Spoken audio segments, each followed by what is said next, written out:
Three-dimensional coaching creator Jeff Duke says it's a method, not a business. And this is one guy who knows the method. His history includes being on the Florida State football staff. He's coached football, basketball, track, cross country, and tennis. And he says 3D coaching goes far beyond the fundamentals, right into the psychology of coaching and the heart of coaching. I didn't write any of this stuff. I mean, it's the oldest stuff in the world. You know, when they leadership trapped Jesus, and they said, what are the most important things? And they thought he was going to mention one of the 10, commandments or the 400 Pharisaic laws. And he goes, no, it comes down to this. You got to learn to love God with all your mind, heart, and strength. He says, when you get that part, he says, then you go do life really well with others. Now you can go and learn. So it's been around for a long time, the idea that we are three-dimensional. So if athletes, which are human beings, if we coach them in 3 dimensions, you end up getting an athlete that's totally committed to this cause, whatever the cause that you put. So the first dimension is the physicality, because sport is physical. The mental side is athletes have changed, and so therefore how do you engage into the lives of the athletes? And then the heart is my calling as a coach. Who am I? Why do I do what I do? When all those three intermix, it's pretty powerful. That's why Jesus, what did he say? He said he said everything hinges on these two things. I mean, was he the greatest play caller? He took all the New Testament, it says it hinges on these two things. He called a play in 25 seconds that basically says we're 3 dimensions.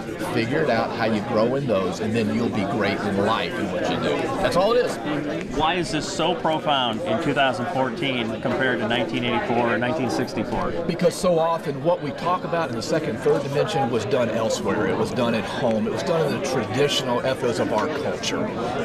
Coaches didn't have to be this type of coach because you didn't worry about motivating kids. They didn't show up to practice. Mom and dad took care of it. The idea of developing heart and all that was done at home. The issue, we've had a lot of breakdown in our family structure and our culture today. So the kids are coming without this developmental part, but yet that makes them the total athlete. So now we as coaches just got to coach in 3 dimensions, whereas 2 generations ago, you didn't do that. The culture did it. It did it pretty well. You just be a first dimensional coach. Now it's not. And so if you only coach in the first dimension and your athlete only acts in first dimension, whatever issue comes in their life, whatever they bring to the field, it blows up in front of you and it frustrates the coach. So we just have to be more strategic and probably be more than what we were called for originally. But that's why coaches have the influence they have today. Duke says finding the heart behind the number is a key to effective coaching. Get into the athletes' lives. And the coaches here agree it could make a difference on their teams. I've never really thought about being the coach that goes to a kid's house and talks to them and makes them feel like, I care about you outside of how you do on the track. And I definitely do feel that way about all of my athletes. I care about them deeply and want them to succeed in life and on the track.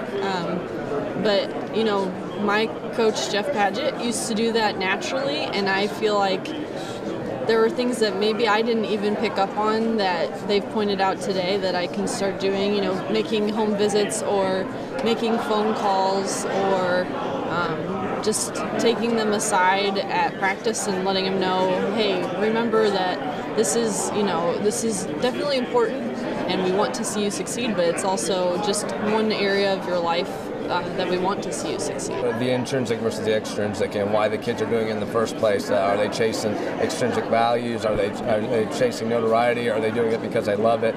Are we coaching for the right reason? Are we coaching for Christ? Or are we coaching for the extrinsic as well? So I think it's a great opportunity to see where we are as coaches and what we can do to impact our kids better. Mm-hmm. Talk about the scope of that, how that fits into family life too, with what these kids' parents are all about too, and how big communication can be. It really is. In fact, I have 4 children of my own, and I look at how it impacts my relationship with my own children. But then again, like you said, we see the relationships a lot of our kids have at home, whether they have a home life, whether they have parents that are involved, and if they are, then we need to get those parents more involved. That's something I've learned here as well, that a lot of times we work with the kids, but we don't pay enough attention to the parents as well, and we need to coach them as well. Are you taken back at all, when you look at these statistics of how important a coach can be and the scope of an entire lifetime? You hear it quite a bit nowadays, and it's kind of overwhelming to think what kind of impact you can have, positive or negative, because you sit there and, as Mr. Duke said today, a lot of kids do things because coach says, and then you think, okay, if you have that kind of power, hopefully it's directed in the right direction, or you can have a negative impact as well. Why is it important then to get, he said, to find the heart behind the number? I guess, too, given the fact that maybe kids do face different things than they did even 10, 15, 20 years ago? Well, we preach all the time of what football can do in these kids' lives. The question is, do we really live it out? And that's the thing. Why are they participating? Why are they involved? What are they getting out of it? And hopefully, as a Christian coach, what you hope that they do get out of it is a strong relationship with Christ, or at least some knowledge of what that could be. And then hopefully, like I said before, what the actual intrinsic value of being part of a team is all about. So often when you get a chance to speak, and they think it's about the speaker, I'm the one that gets the most blessed. You come into the area, you meet coaches that are on journey or discovering their journey, realizing the power and the influence that you have, that they have, and just the opportunity to be with them. I always go home so charged up. I feel like I'm the one that gets the greatest blessing out of this, and it's not by anything that I share or teach. It's just watching coaches come alive when they really realize that God has called them. It is a true light, a true mission field. Hey, for more information on 3D coaching, be sure to check out Jeff Duke's website at fcacoachesacademy.com. If you're interested in getting plugged into FCA, be sure to check out our website at ILLOWAFCA.org. With the FCA Story of the Week, I'm Dan Pearson.